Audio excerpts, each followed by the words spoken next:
नमस्कार मंडळी उद्या आली आहे दत्त जयंती आणि यासोबत सुद्धा आला आहे मार्गशीर्ष महिन्यातील दुसरा गुरुवार।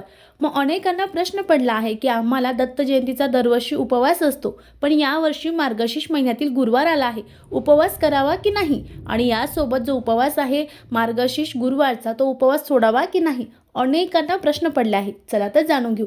महिलांनो, जेही हे उपवास करतात, दत्त जयंतीचा उपवास अनेक भाविक अनेक भक्त करत असतात। मग दत्त जयंतीचा उपवास हा सुटत नसतो, तो एकादशी सारखा पूर्ण दिवस असतो आणि दुसऱ्या दिवशी म्हणजे आपल्याला हा उपवास 5 डिसेंबरला सोडायचा आहे। मग आता आपल्याला काय करायचं, तर आपल्याला मार्गशीर्ष महिन्यातील गुरुवार असणार आहे। मग संध्याकाळी आपल्याला नैवेद्य आरती करायची आहे।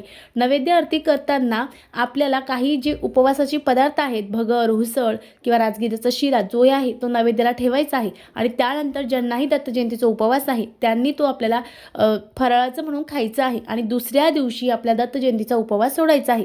ज्यांना दत्त जयंतीचा उपवास आहे त्यांचा उपवास उद्या सुटणार नाही।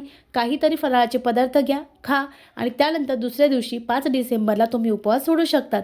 काही प्रश्न असेल तर कमेंट्स करा, उत्तर देण्याचा नक्की प्रयत्न करेल। श्री स्वामी समर्थ। धन्यवाद।